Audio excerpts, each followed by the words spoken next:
নমস্কার, আপনি দেখছেন সুদর্শন বাংলা। আপনার সাথে আমি অনুষ্কা চক্রবর্তী। 2024 সালের লোকসভা নির্বাচনের রাজনীতি খুবই উত্তপ্ত। বিরোধী দলগুলিও একে অপরকে আক্রমণ করতে পিছুপা হচ্ছে না। এরই মধ্যে পশ্চিমবঙ্গের ব্যুরো চিফ সঙ্গীতা ঝা বসিরহাট এবং হুগলি লোকসভার জনগণের রাজনৈতিক দিক নির্দেশনা জানার চেষ্টা করেছেন। আসুন শোনা যাক। মনে হচ্ছে বসিরহাটে এইবার আমরা লোকসভা ইলেকশনে কি দেখব? এবার বসিরহাট ইলেকশনে আমরা দেখব যে আমাদের হাজি নুরুল আগের বার থেকে যে ক্যান্ডিডেট ছিল আগে নুসরাত জাহান, তার থেকেও বেশি ভোটে জয়লাভ করবে।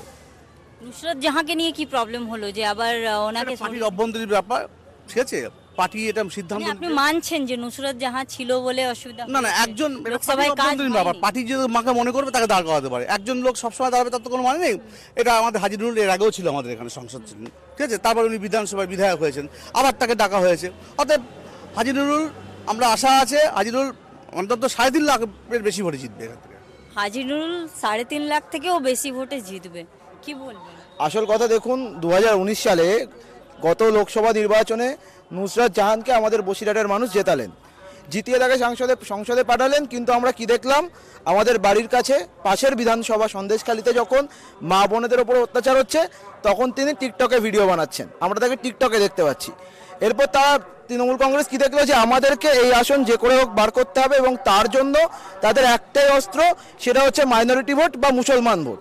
সেই অঙ্কে শুধুমাত্র মুসলমানদের টুপি পরিয়ে গত 13 বছর ধরে যেভাবে তৃণমূল কংগ্রেস মুসলমানদের আপনারা ইউজ করছেন। না না, তার মানে ওনারা বলতে চাচ্ছেন ওনারা হিন্দুদের টুপি পড়াচ্ছেন। তার মানে ওদের বক্তব্য যেটা অনুযায়ী, যদি তৃণমূল কংগ্রেস মুসলমানদের টুপি পড়াচ্ছে ওনারা বলছেন, তাহলে ওনাকে হিন্দুদের টুপি পড়াচ্ছেন জয় শ্রীরাম স্লোগান দিয়ে। আমাদের প্রশ্ন থাকে কি বলছেন? দেখুন, জয় শ্রীরামের স্লোগান মানে আপনারা টুপি পড়াচ্ছেন।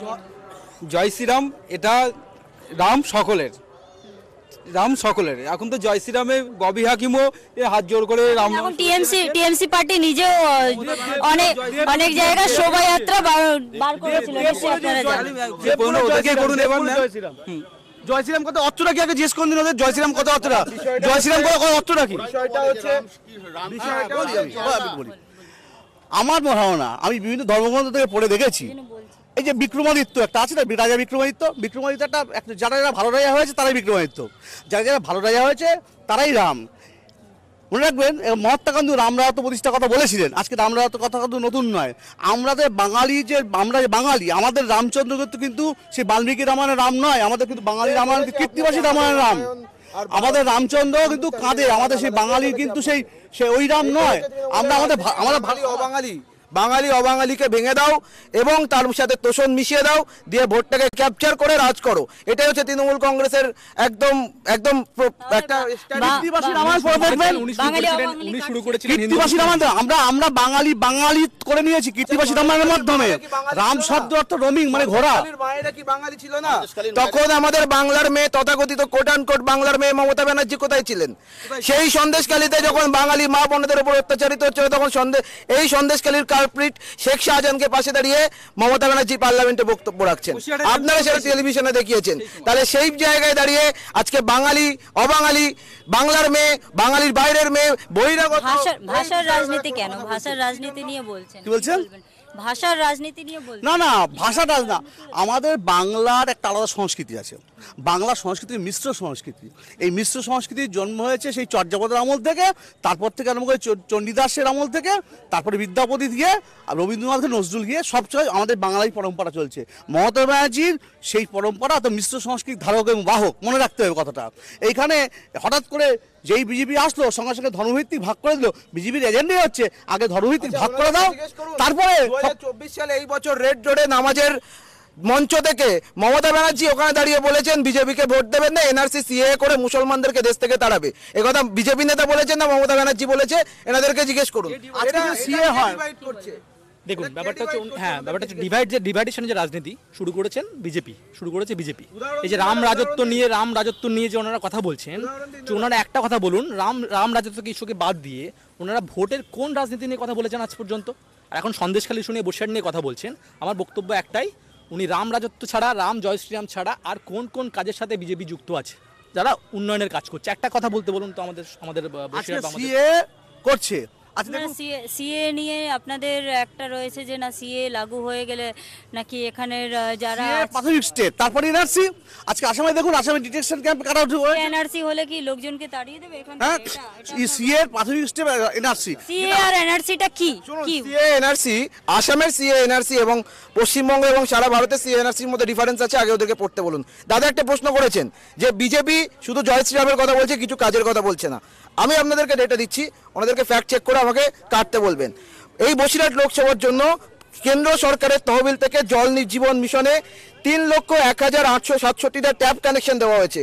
প্রধানমন্ত্রী জন ঔষধি কেন্দ্র 5টি দেওয়া হয়েছে। প্রধানমন্ত্রী আবাস যোজনা 1,29,956টি ঘর দেওয়া হয়েছে।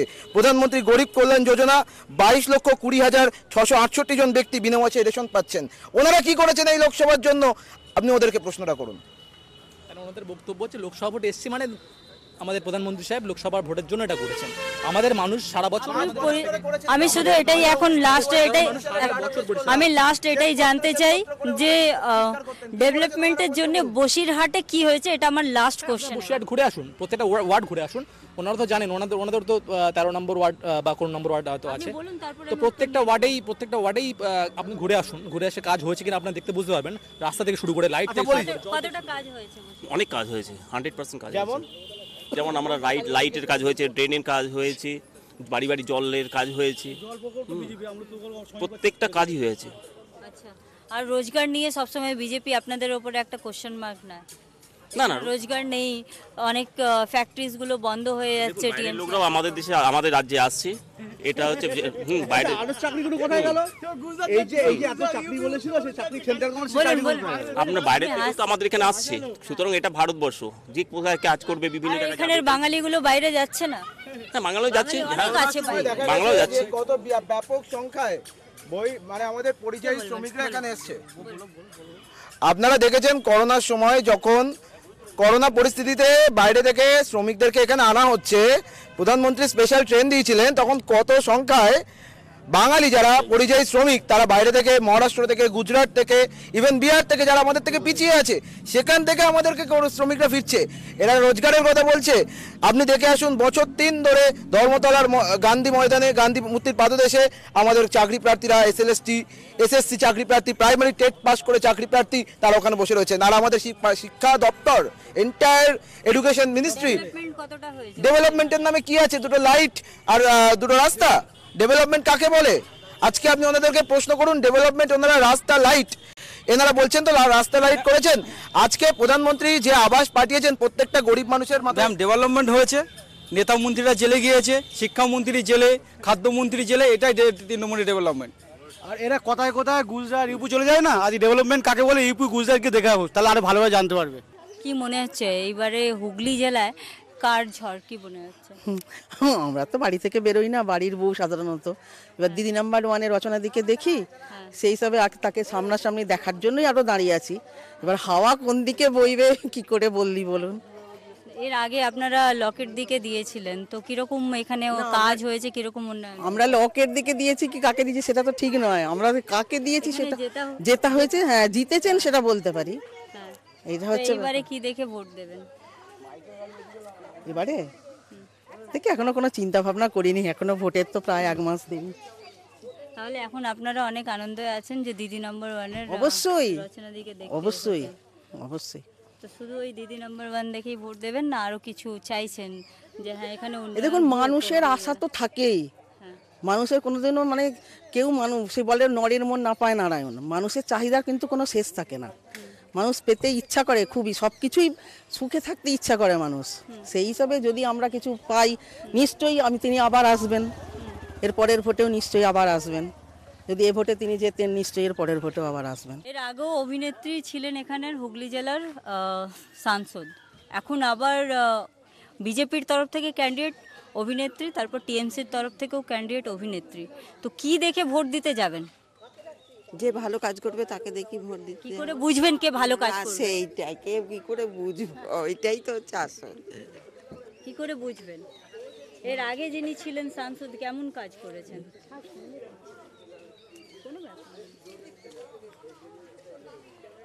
এই এর আগে যিনি সাংসদ ছিলেন কেমন কাজ করেছেন? আপনারা এখানে সব রকম সবকিছু পেয়েছেন? পেয়েছি সবকিছু পেয়েছেন? ওই হ্যাঁ লক্ষ্মী ভাণ্ডার আর এই চাল। লক্ষ্মী ভান্ডার দেখে ভোট দেবেন? না, ফ্রির জিনিস দেখে ভোট দেবেন? হ্যাঁ ওই জন্যই তো বলছি লক্ষ্মী ভাণ্ডার, হ্যাঁ লক্ষ্মী ভাণ্ডার দিচ্ছি। ফ্রির জিনিস দেখে ভোট দেবেন? লক্ষ্মী ভান্ডার দেখি ফ্রি জিনিস চাই। হ্যাঁ লক্ষ্মী ভান্ডার চাই। হ্যাঁ হ্যাঁ লক্ষ্মী ভান্ডার যেই চাই, আসবে তাকে দিতে হবে আমার লক্ষ্মী দিতে ভান্ডার। দিতে হবে। হ্যাঁ পেলুম না, যাচ্ছি বারবার হবে হবে করছি, হ্যাঁ। কিছুই পাচ্ছি না। কিছুই পাচ্ছেন না? বৃদ্ধা পেনশন পাচ্ছেন না? না না না, কিছুই করে দেয়নি এখানে। তাহলে এবার কি দেখে ভোট দেবেন? কি মনে হচ্ছে কার দিকে আবহাওয়া, কোন দিকে যাবে? কোন দিকেই যাবো, যেতে হবে একদিকে। অভিনেত্রীকে ভোট দেবেন? অভিনেত্রী দেখে ভোট দেবেন? আপনাদের কাছে পাশে থাকবে? কি মনে হচ্ছে? দিতে হবে যাকে হোক ভোট। এখন আপনারা এখানে এসে তো জড়ো হয়েছেন দেখার জন্য।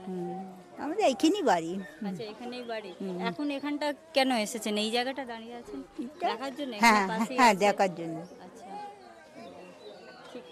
হ্যাঁ, কেমন সাংসদ হওয়া দরকার একটা লোকসভায়? সংসদ তো উন্নয়ন হওয়া উচিত, দরকার যেটা প্রয়োজন দরকার তো অবশ্যই। উন্নয়ন হয়েছে হুগলি জেলায়? হ্যাঁ কিছু কিছু উন্নতি হয়েছে তো বটে। আচ্ছা, এইবারে কি দেখে ভোট দেবেন? কি আবহাওয়া মনে হচ্ছে? আবহাওয়া তো আমাদের জোড়া ফুল, এই ঘাস ফুলই আসবে। আচ্ছা, পুরোপুরি একদম হ্যাঁ confirm? একদম শিওর। কি দেখে ভোট দিতে যাবেন? কি মানে আছে চিন্তা ভাবনা? আমরা যাকে রেখে দিয়ে আর কি চাইছেন আর কি? আপনাদের এখানে লোকসভায় হোক, আপনাদের এখানে উন্নতি হোক, কি হ্যাঁ। চাইছেন? এর থেকে আবার কি চাইবো? উন্নতি যথেষ্ট হয়েছে। কি কি কি রাস্তাঘাট, হ্যাঁ, হ্যাঁ আলো সবই তো হয়েছে, আর হয়নি কি বাকি? কন্যাশ্রী, রূপশ্রী আচ্ছা, সবই কিছু হয়েছে। স্কুলের খাদ্য আচ্ছা, অভাব তো কোনোটাই নেই। মানুষের খালি মনের বদমাইশি, এইটুকুই অভাব। আচ্ছা। হ্যাঁ ফ্রির মানুষের জিনিস নিয়ে ঠিক খুশি নেই। আছেন? হ্যাঁ হ্যাঁ ফ্রির জিনিস দিদি আরো কটা ফ্রির কিছু দিতে পারলে ভালো। হ্যাঁ অবশ্যই অবশ্যই, ঠিক আছে, ঠিক ঠিক আছে, ধন্যবাদ। আজ এই পর্যন্তই। দেশ ও দুনিয়ার খবর জানতে দেখতে থাকুন সুদর্শন বাংলা। জয় হিন্দ, জয় ভারত।